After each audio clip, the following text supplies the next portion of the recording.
যারা ত্যাগী এবং যারা সংগঠনের সভাপতি সাধারণ সম্পাদক হওয়ার দৌড়ে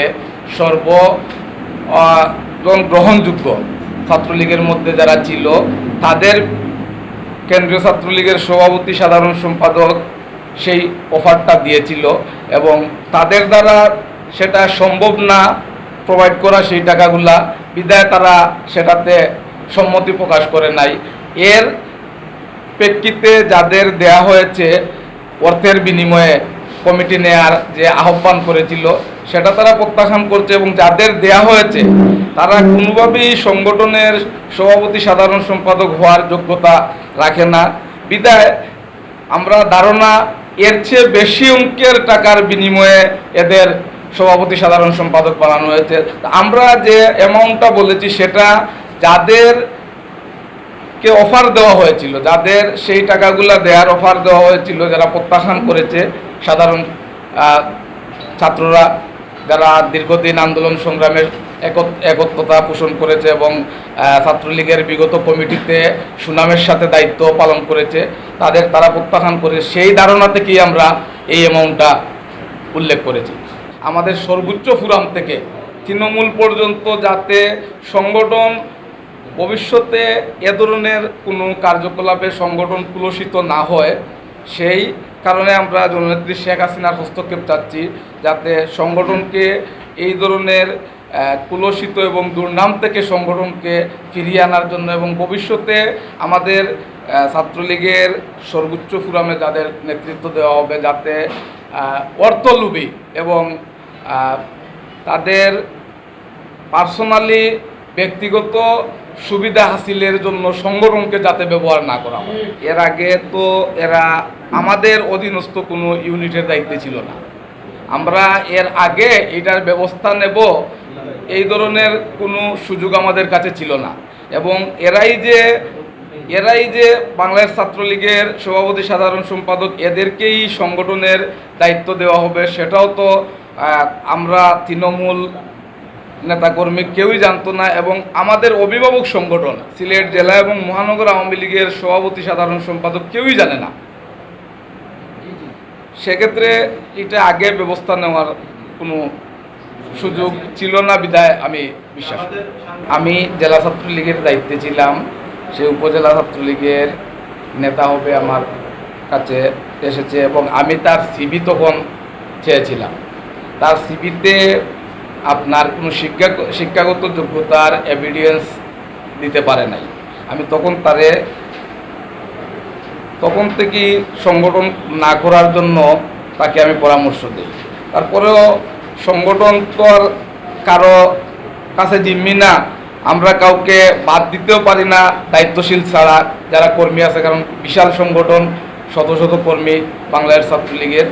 তখন কেউ স্বেচ্ছায় বিভিন্ন কর্মসূচিতে অংশগ্রহণ করলে তাকে তো আর আমরা বাধা দিতে পারি না। তো বিভিন্ন সংগঠনে বিভিন্ন কর্মসূচিতে আমাদের সাথে এসেছে, সংগঠন করেছে। পরে বাংলাদেশ ছাত্রলীগ কোন যোগ্যতার বা কোন সার্টিফিকেটের বলে রানে ছাত্রত্ব কিসের ভিত্তিতে ছাত্রলীগের সদস্য নির্বাচিত করেছেন সেটা আমাদের আসলে বাংলাদেশ ছাত্রলীগ একমাত্র অভিভাবক জননেত্রী শেখ হাসিনা জেলা আওয়ামী লীগের সাধারণ সম্পাদক হিসেবে এবং ছাত্রলীগের সাবেক সাধারণ সম্পাদক হিসেবে আমাদের অগ্রজ হিসেবে আমরা বিভিন্ন সময় জেলা আওয়ামী লীগের সভাপতি বলেন, সাধারণ সম্পাদক বলেন, মহানগর আওয়ামী লীগের সভাপতি সাধারণ সম্পাদক, আমাদের অগ্রজ হিসেবে আমরা বিভিন্ন সময় পরামর্শ নেই এবং সেই ক্ষেত্রে আপনার সবার সাথে সবার সমান সম্পর্ক থাকে না। সম্পর্ক আপনার সবার সাথে সমান হওয়া সম্ভব না। সেই ক্ষেত্রে দেখা গেছে জেলা আওয়ামী লীগের সাধারণ সম্পাদক, উনি ছাত্রলীগের সাবেক সাধারণ সম্পাদক ছিলেন, ওনার সাথে আমাদের বন্ডিংটা ভালো।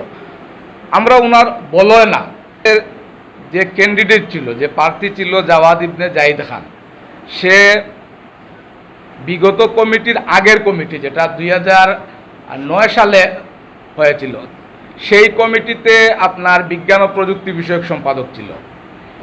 পরে 2014 সালে যে কমিটি জেলা কমিটি হয়েছিল, সেই কমিটিতে যুগ্ম সাধারণ সম্পাদক ছিল এবং সর্বশেষ সে সভাপতি পদপ্রার্থী ছিল মেট্রোপলিটন ইউনিভার্সিটির রানিং ছাত্র। সেক্ষেত্রে সে প্রার্থিতা সে সভাপতি পদ প্রত্যাশা করতেই পারে, কারণ তার দীর্ঘদিনের রাজনৈতিক অভিজ্ঞতা রয়েছে। তার এই সংগঠনকে দীর্ঘদিন ধরে সে সার্ভিস দিচ্ছে এবং সংগঠনকে কিভাবে সুন্দরভাবে গুছানো যাবে সেই অভিজ্ঞতা তার এই দীর্ঘ পথ চলায় আমরা মনে করি যে তার সেই অভিজ্ঞতা অর্জন করেছিল। এবং কেন্দ্রীয় ছাত্রলীগ যাদের দিয়েছে, আপনারা কিছুদিন আগে বাংলাদেশ ছাত্রলীগের সদস্য ছাড়া আর কোনো ইউনিটের সদস্য পদ আছে কি না আমার জানা নেই। সিলেটের উপস্থিত সম্মানিত সাংবাদিকবৃন্দ, আমাদের সংগ্রামী অভিবাদন গ্রহণ করুন। আপনারা ইতিমধ্যে অবগত হয়েছেন যে সর্বকালের সর্বশ্রেষ্ঠ বাঙালি জাতির পিতা বঙ্গবন্ধু শেখ মুজিবুর রহমানের হাতে গড়া সংগঠন, শত ঐতিহ্যের ধারক বাহক বাংলাদেশ ছাত্রলীগ কেন্দ্রীয় কমিটি কর্তৃক ইতিমধ্যে দীর্ঘ প্রতীক্ষিত সিলেট জেলা ও মহানগর কমিটি ঘোষণা করা হয়েছে। আমরা অত্যন্ত দুঃখের সাথে জানাচ্ছি যে কেন্দ্রীয় ছাত্রলীগের সভাপতি ও সাধারণ সম্পাদক উভয়ে 1,20,00,000 টাকার বিনিময়ে অছাত্র সাম্প্রদায়িক সময়ে দেশে বিদেশে ব্যাপক আলোচিত সিলেট এমসি কলেজের হোস্টেলে ধর্ষণ মামলার আসামিদের গডফাদার, বিভিন্ন চেক অবমূল্যায়ন বিজনার মামলার আসামি, বিশেষ করে ফ্রিডম পার্টির নেতার নাতিকে নিয়ে সিলেট জেলা ও মহানগর ছাত্রলীগের কমিটি ঘোষণা করা হয়। আমরা সিলেটের ছাত্রলীগ নেতাকর্মীরা লজ্জিত, চরম হতাশ এবং বিব্রত। আমরা ঘোষিত এই কমিটি ঘৃণাভরে প্রত্যাখ্যান করছি। সম্মানিত সিলেটের উপস্থিত সাংবাদিকবৃন্দ, আমাদের অভিভাবক সংগঠন সিলেট জেলা ও মহানগর আওয়ামী লীগের সম্মানিত সভাপতি ও সাধারণ সম্পাদকের সাথে কোনো প্রকার যোগাযোগ বা অবহিত না করে কেন্দ্রীয় ছাত্রলীগ টাকার বিনিময়ে সিলেট জেলা ও মহানগর ছাত্রলীগের যে কমিটি ঘোষণা করেছে, সে সিলেট ছাত্রলীগের সর্বস্তরের নেতাকর্মী ঘৃণাভরে তা প্রত্যাখ্যান করেছে। আমরা কোনোভাবেই অর্থের বিনিময়ে অছাত্র অপরাধ রাজ্যের গডফাদার, বিভিন্ন চেক অবমূল্যায়ন বিজনার মামলার আসামি, বিশেষ করে ফ্রিডম পার্টির নেতার নাতি নিয়ে ঘোষিত ছাত্রলীগের জেলা ও মহানগর কমিটি মেনে নিব না।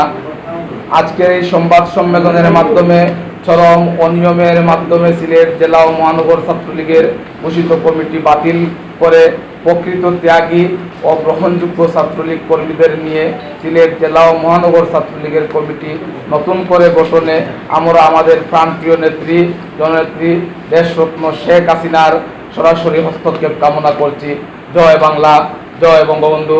আমাদের পরবর্তী কর্মসূচি ঘোষিত সিলেট জেলা ও মহানগর ছাত্রলীগের কমিটি বাতিল না হওয়া পর্যন্ত আগামীকাল থেকে লাগাতার অবস্থান, ধর্মঘট ও বিক্ষোভ মিছিল চলমান থাকবে।